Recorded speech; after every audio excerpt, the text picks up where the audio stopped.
Welcome to part 25 of the Dogs of Ancient Egypt. This was a very great question, and although in that video I said I only added one dog name to the names list, I have actually added a second one since finishing my thesis. But let's go over the first one. This is number 217. So this is a relief of a person with dwarfism holding the leash of a dog. It might not look like it because this is just a smaller piece of a much larger relief, but the person with dwarfism and the dog are actually underneath a carrying chair.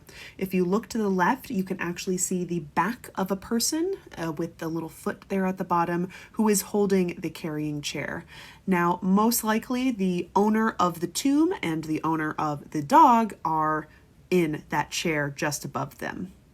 This piece is located at the Michael C. Carlos Museum at Emory University, and it dates to the Old Kingdom. Unfortunately, we don't know where it comes from, but it is probably an Old Kingdom tomb that might not have survived.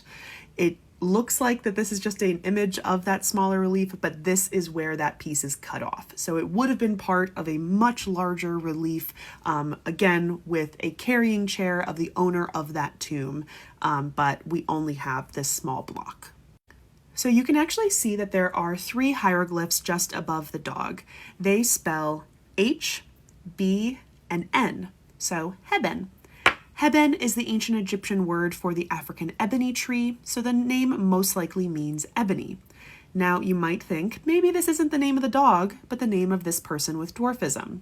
It is entirely possible, but I actually already have two different images that name a dog Heben. So this just appears to be a very popular dog's name, and so we can most likely assume that this is for the dog. The really cool thing is that the other two dogs, one dates to the Middle Kingdom and one dates to the New Kingdom. So this shows that it's a very long-lasting dog name. Now, the tomb would have originally been plastered and painted, and it doesn't appear that any of the paint has been preserved, but we can presume based on the name Ebony that the dog this is depicting might have actually been a dark black color. We see this in a lot of different Egyptian dog names with them using descriptors that may have actually described the dog. We have some images of a dog that is named the Red One, and the images on the wall have a little bit of traces of red paint. So if this was painted, this might actually be one of the reasons why they called him Heben, if this is a real dog that this person owned.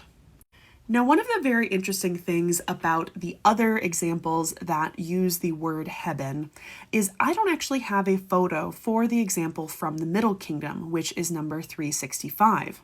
All I have is a record that it was formerly in the collection of Philip Lederner, and that Henry Fisher, who wrote one of the original dog names lists, viewed it as an image taken by B. Bothmer. This is very likely Bernard Bothmer, who was an NYU professor of Egyptology and chairman in the Egyptian Classical and Ancient Middle Eastern Art at the Brooklyn Museum. Now, I don't have a lot of evidence for this, but I believe that piece 365, which I don't have an image of, and piece 217, which I do have an image of, are actually the same ones, and that the one that we don't have an image of was mislabeled as dating from the Middle Kingdom. These scenes are also common in the Middle Kingdom, though the type of dog is very much New Kingdom type. I even contacted the curator at the Michael C. Carlos Museum to see if this piece had ever been in the collection of a Philip Lederner, but unfortunately there were no leads.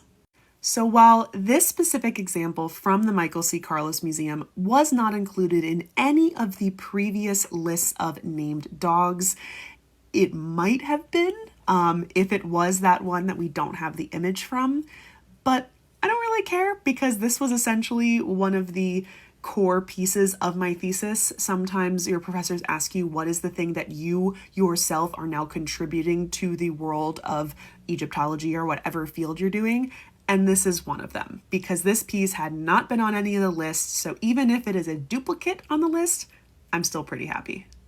But definitely let me know if you want to see number 125, which is brand new, baby. There is no reason that could be a copy. This is a brand new name that I discovered.